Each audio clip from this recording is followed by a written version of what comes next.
I'm up here on this other level of statesman. Well, those people don't do anything. Yeah. The only way you're going to win on another level is if, you have all the proper healing crystals. But when's the only time you ever hear about Rand Paul? When he had filibusters, which were him speaking directly to the viewing audience at home, which is essentially his attempt at a populist act. So the idea that you could be in democratic politics and not have to appeal to the voters, and you could just kind of do your own thing. He needs to work at a think tank. That's what he wants to do. But he has nothing to say, so no one would care. But it's a shame. Justin Amash never turned out to be anything, which is a shame because when Ron Paul endorsed, it seemed like maybe it could be something. And then pretty soon it became clear that, no, this is never going to go anywhere. The idea that this guy who's a Palestinian, libertarian, there was a lot of promise there, and he did nothing with it. Very similar to Rand Paul. But this speaks to something I've always been saying in my anti-war, and that is about the Palestinians' supernatural ability to pick the wrong side every single time. Even down to an individual level, whenever there's a fight, you can always count on the Palestinians to back the wrong guy. Speaking of libertarians who accomplished great things, even though it didn't seem like it, and it seems like all they really did was lose. Speaking of libertarians who changed the world for the better, I would like to do an unironic F to pay respects for Justin Raimondo, who died on the 27th. So Justin Raimondo, for those of you who unfortunately don't know, was one of the founders of antiwar.com, and he was, I believe, its editor. He wrote Reclaiming the American Right, an absolutely fantastic book. He wrote Enemy of the State, which was the Rothbard biography. Yep, and a number of pamphlets and an insane number of columns, almost all of which debunking the claims of the war party. And by saying in a very particular way, he wrote in a way that nobody else writes. It's a very punchy, breezy, populist style that's filled with links and articles and research, and yet constant asides and to, these politicians as buzzards and all these. And it's just great. Anything you read from him, especially his heyday before he got sick, it'll make you laugh and it'll make you angry. Justin Raimondo basically made it his mission to show America that war was not patriotic. That was, I would say, yes. If there was a quote that really summarized his strategy, I'd say that was it.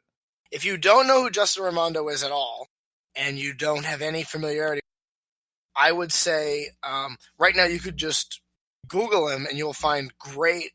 Across the libertarian world, there's a lot of people, and the anti-war world, there's a lot of people writing great pieces about him, and he had a very particular personality. Yes, and we will talk about that personality in a second. I see here even ABC News wrote a piece about him.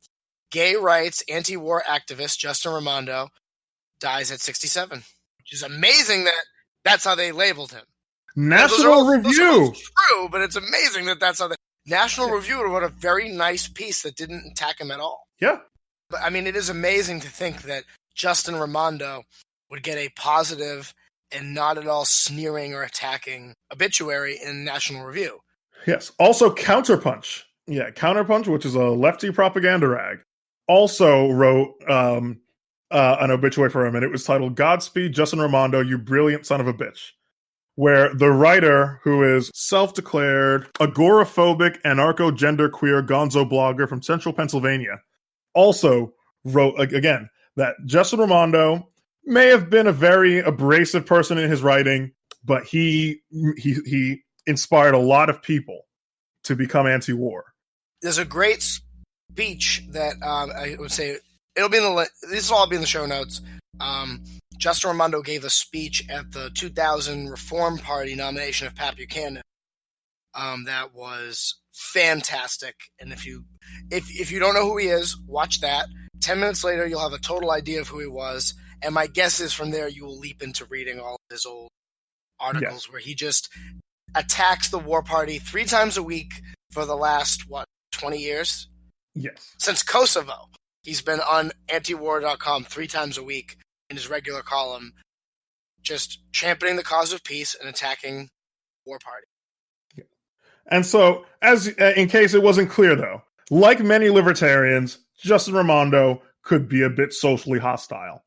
But for most people, you kind of get over that because of the great work. However, there was one person who was a little bit more on the aggressive side of passive aggressive when mentioning this fact, and that was Jeffrey Tucker, who someone who comes up a lot in this podcast. More than he really should. Yeah. Jeffrey Tucker, who tweeted, "I'm sad to know the death of my old friend Justin Raimondo, who had an uncommon erudition, passion, and longing for justice. He didn't always know what to do with that mixture, and it variously yielded brilliant and toxic results for himself and others." Talk about putting a comma where you should have put a period. Yes. Like, the tweet was perfect, and then you said, and let me just point out that something about him was toxic. What a horrible... And someone tweeted in reply, but mostly brilliant. And then Jeffrey Tucker doubled down and said, judgment.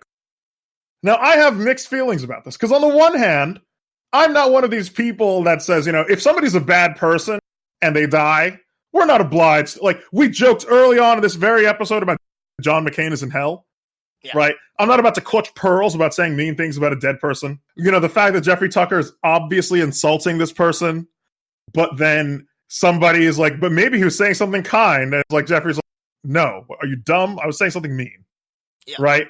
Like, that, in that way, I'm not going to attack Jeffrey Tucker just devoid of context.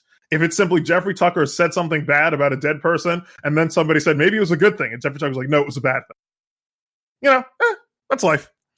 But for someone who has never murdered anyone, whose only quote-unquote crime was being a socially hostile libertarian, which, again, I've met quite a few of them in my time, I should know. I'm one of them. It seems kind of tasteless and without compassion. Yes. Which is ironic, because his brand is that he's the especially Jeffrey Tucker, who is trying to model himself as the respectable, civilized, compassionate libertarian. Who's like, I can remember when he was still at the Mises Institute. I forget who it was that said this, but they might have been Robert Higgs himself. Sort of pointed out that Robert Higgs and Jeffrey Tucker were the two ways to look at the state, in the sense that Robert Higgs focuses on the negative of the state is corrupt, it's criminal, it's evil. Oh, it's also bad. And Jeffrey Tucker is over there saying, oh, isn't it wonderful how the market gives us this and that and the other thing? And he's sort of the happy, nice guy. Yeah. And that's sort of become his brand. And yet, that I saw someone reply to his tweet and just said something along the lines of, it's disgusting that you would say something like this when remarking on the death of someone you called a...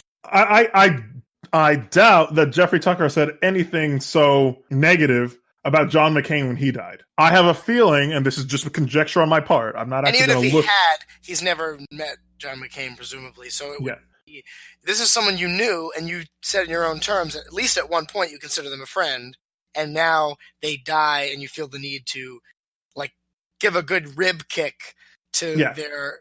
For your obligatory sort of... Like, I know it's like a social expectation, right? I'm doing it right now, right? When somebody dies, you sort of go on social media, share your thoughts on it. But sometimes I think it's better to just not say anything.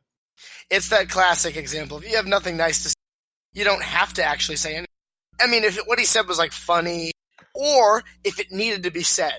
Like, if everyone was going around saying, the great thing about Justin Raimondo is that, he was always really nice to everyone, and he never had a harsh word for anyone.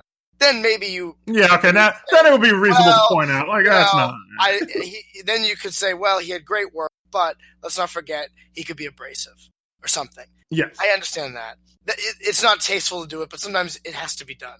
But when everyone's just going around saying, wow, Justin Raimondo was someone that was very fiercely critical of some of the most evil people on the planet, and he did it tirelessly, even when he was cancer-addled, that's honorable, and we all miss him and we'll miss his contribution. And then you come along and you say, we were once friends, and he was a tireless critic of war and an asshole. Why do that?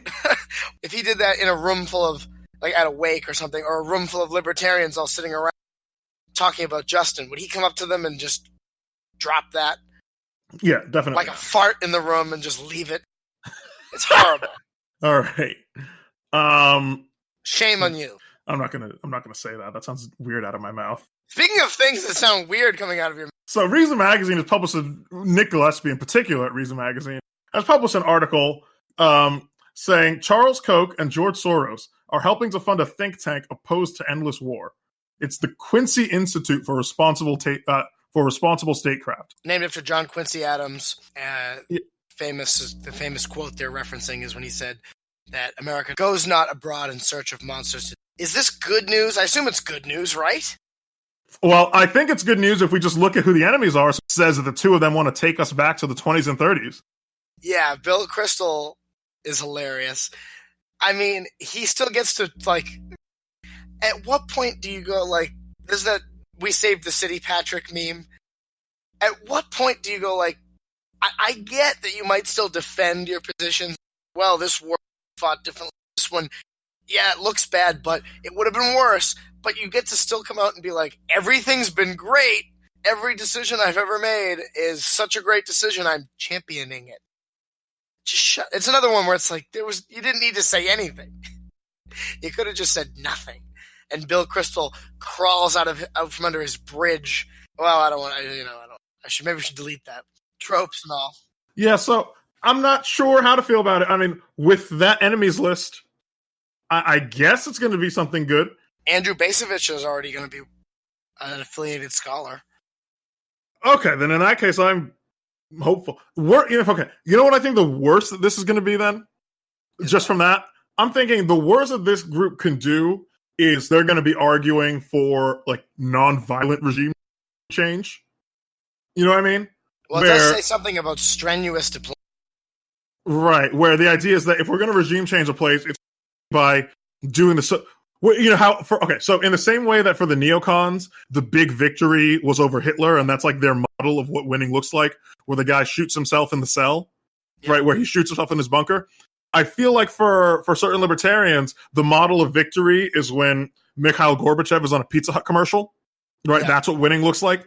And so maybe that's sort of the model. It's like, we can do regime change. We can totally make it happen. But we shouldn't fire weapons to do it. Yeah, it doesn't involve any of that. It truly involves just hitting them with culture bombs, just integrating them into our global market. And then, we're going to have Assad, like recording a commercial on Facebook. And that's going to be it. That's when we'll know we've won, right? When the guy who used to be saber rattling about he was going to, he's going to nuke London is now in London taking selfies, right? That's going to be how we know that he's on our side. That's me being as cynical as possible for this, right? Especially with that caveat in their website about diplomacy. I could picture their goal being, why are we fighting these wars when we could just be influencing other countries the way we're used to doing it anyway, which is through money and soft power, etc. Yeah. And which would be better, which, let's be clear, would be better than what we're doing. Yes, in the same way that, the totalitarian government of Brave New World is better than the one from 1984. We still don't want systems of power and control, even if they use carrots instead of sticks. So speaking of strange articles by the media, the New York Times revealed something that really we all knew. The New York Times revealed... That we knew, next to our ability to see into the future. Yes, the New York Times admits that it sends its stories to the U.S. government for approval before publishing them. And they did it, of course, to own Trump. Yeah. You see, they had published an article on how the United States was like cyber attacking Russia and their power grid or something, because as revenge for who knows what.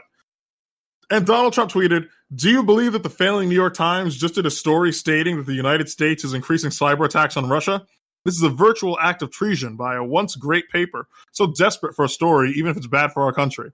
And then the New York Times said, accusing the press of treason is dangerous. We described the article to the government before publication, and Donald Trump's own national security officials said there were no concerns. Which means, in other words, whenever the New York Times are going to publish an article that could potentially be embarrassing to the national security state, they check with the national security state. And that's not even a news headline anymore. Nope, that was a headline. That was only a headline on like the Gray Zone Project, right? Those types. Actually, that's exactly who I linked to in the show notes. But otherwise, Caitlin Johnstone, those types. I think maybe Tom. I think even like Tom Woods only mentioned it like once or twice. Because